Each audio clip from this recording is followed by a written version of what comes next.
आकाशवाणी भोपाल से प्रस्तुत हैं प्रादेशिक समाचार।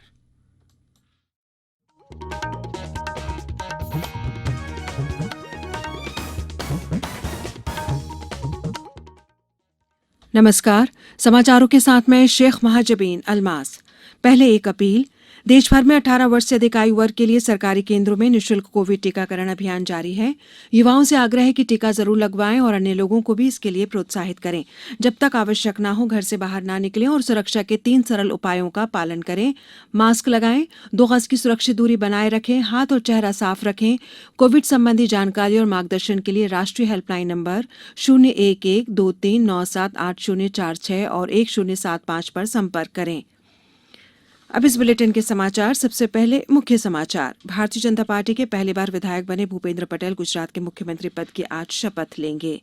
प्रदेश में 15 सितंबर से डेंगू से जंग जनता के संग अभियान चलाया जाएगा और अमेरिकी ओपन टेनिस के पुरुष सिंगल्स का खिताब मेडवेदेव ने जीता। वहीं एम्मा रादुकानू महिला सिंगल्स का खिताब जीतने वाली ब्रिटेन की पहली महिला बनी। अब समाचार विस्तार से।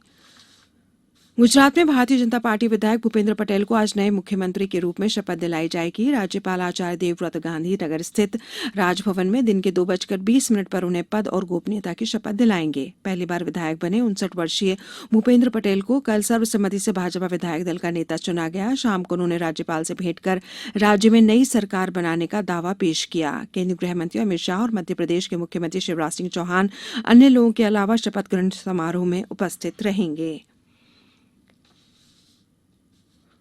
मुख्यमंत्री शिवराज सिंह चौहान ने कहा है कि 15 सितंबर को डेंगू से जंग जनता के संग अभियान चलाने का भी फैसला लिया गया है।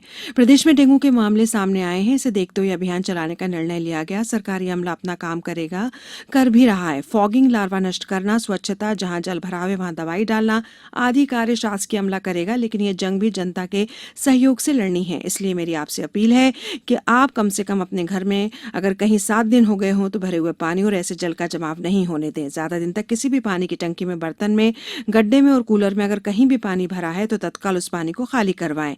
गड्ढे इत्यादि में दवा डाली जा सकती है। लार्वा मारने की स्वच्छता जरूरी है।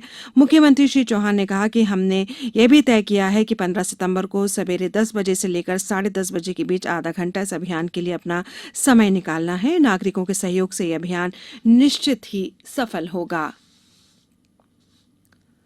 युवा मामले और खेल मंत्रालय ने राष्ट्रव्यापी फिट इंडिया क्विज के लिए पहले 2 लाख स्कूली छात्रों के लिए निःशुल्क पंजीकरण की घोषणा की है। मंत्रालय ने बताया कि 1 लाख स्कूलों द्वारा नामांकित पहले 2 लाख छात्रों का पहले से लागू 225 रुपए की भागीदारी शुल्क के बजाय क्विज के लिए मुफ्त पंजीकरण किया जा सकता है। इसके अंतर्गत प्रत्येक विद्यालय पहले आओ पहले पाओ के आधार पर अधिकतम 2 छात्रों को क्विज के लिए निःशुल्क नामांकित कर सकता है।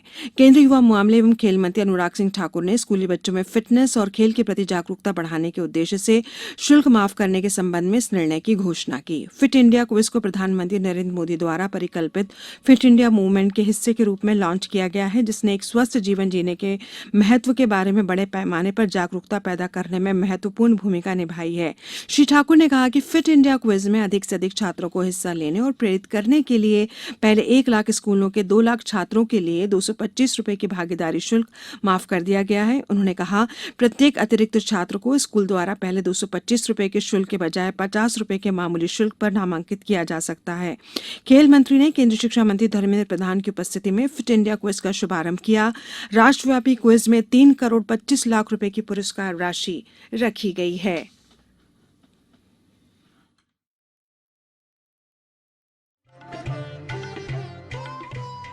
कोविड-19 से बचाव और सुरक्षित रहने के 3 उपाय। मास्क लगाएं, 2 गज दूरी है जरूरी, सुरक्षित दूरी रखें, हाथ और मुंह साफ रखें।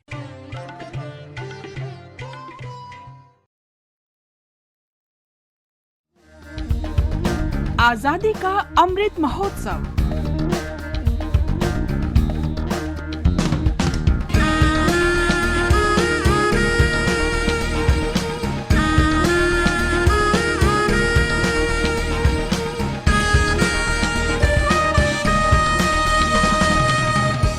आजादी के अमृत महोत्सव पर प्रश्नोत्तरी प्रतियोगिता अब से हर बुधवार।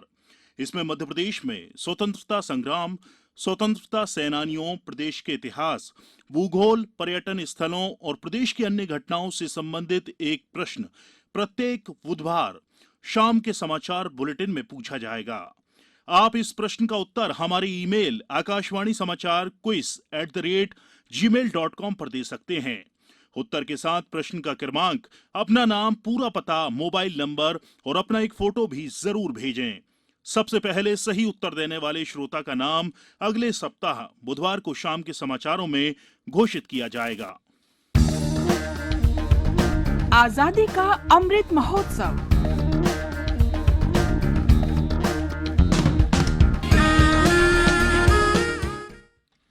ब्रेक के बाद समाचारों में एक बार फिर आपका स्वागत है।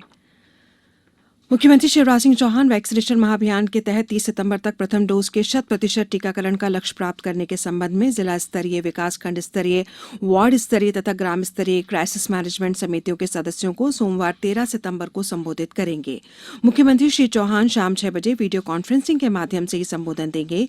सभी जिला क्राइसिस मैनेजमेंट समितियों के सदस्य एनआईसी के वीडियो कॉन्फ्रेंसिंग कक्ष की क्षमता के अनुसार उपस्थित होंगे।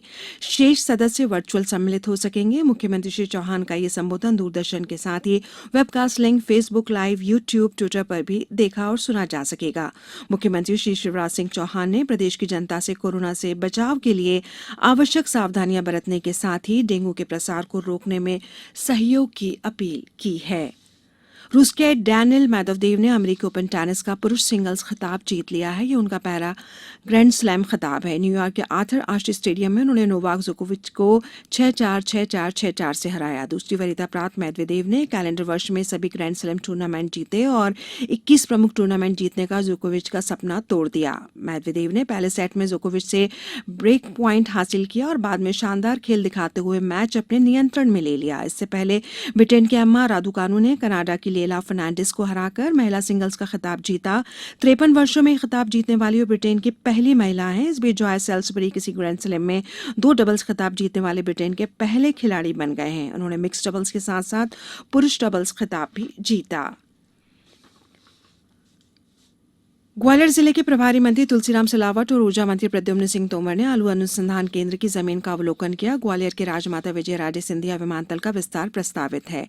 जिले के प्रभारी एवं जल संसाधन मंत्री तुलसीराम सिलावट ने कहा कि ग्वालियर में एयर कनेक्टिविटी बढ़ाने से क्षेत्र की प्रगति के नए द्वार खुलेंगे। उन्होंने कहा कि केंद्रीय नागरिक उड्डयन मंत्री श्री सिंधिया ने एयरपोर्ट के विस्तार के लिए धनराशि मंजूर करा दी है। साथ ही एयरपोर्ट के विस्तार के लिए केंद्रीय कृषि मंत्री श्री तोमर के निर्देश पर केंद्रीय कृषि अनुसंधान परिषद ने आलू अनुसंधान केंद्र की 110 एकड़ जमीन एयरपोर्ट अथॉरिटी ऑफ इंडिया को आवंटित करने के लिए एनओसी जारी कर दी है। जल्द ही ग्वालियर में भव्य एयर टर्मिनल का निर्माण और एयरपोर्ट का विस्तार होगा। अखिल भारतीय बाघ आंकलन 2022 की तैयारियां प्रदेश में प्रारंभ कर दी गई हैं। इस सिलसिले में सतपुरा टाइगर रिजर्व होशंगाबाद में पचमढ़ी में वृत्त स्तरीय नोडल अधिकारियों का 2 दिवसीय प्रशिक्षण संपन्न हुआ। प्रमुख सचिव वन अशोक वर्णवाल और प्रधान मुख्य वन संरक्षक और वन बल प्रमुख रमेश कुमार गुप्ता ने प्रदेश में बाघ आंकलन की तैयारियों की समीक्षा की। उल्लेखनीय है कि अखिल भारतीय बाघ आंकलन प्रत्येक 4 वर्ष में किया जाता है। इस वर्ष यह आंकलन अक्टूबर से दिसंबर तक 3 महीने चलेगा। बाघ आंकलन 3 चरण में किया जाता है। इसमें प्रथम चरण में सबसे पहले मध्य प्रदेश और इन राज्यों के सभी वनमीटों में मांसाहारी और शाकाहारी वन्य प्राणियों की उपस्थिति संबंधी साक्ष्य इकट्ठे किए जाते हैं। द्वितीय चरण में जीआईएस मैप का वैज्ञानिक अध्ययन और तृतीय चरण में वन क्षेत्रों में कैमरा ट्रैप लगाकर वन्य प्राणियों के फोटो लिए जाते हैं। अब कुछ समाचार संक्षेप में। मुख्यमंत्री शिवराज सिंह चौहान आज 13 सितंबर को गुजरात प्रवास पर रहेंगे। नीमच कृषि विज्ञान केंद्र में आर्या योजना अंतर्गत 7 दिवसीय मसाला प्रशिक्षण कार्यक्रम कल संपन्न हुआ। गुना कलेक्टर ने सहारा क्रेडिट कोऑपरेटिव सोसाइटी की भूमि कुर्क करने के आदेश पारित किए। डेंगू की रोकथाम के लिए आगर मालवा में बैठक। एसडीएम ने जिले में सभी जगह फॉगिंग लार्वा नष्ट करने, जल जमाव को खाली करने के निर्देश दिए। बस इस बुलेटिन में ही इतना ही। इस बुलेटिन के अंत में एक अपील, हमेशा ध्यान रखें, मास्क और 2 गज की दूरी, हाथ धोना भी है जरूरी। नमस्कार।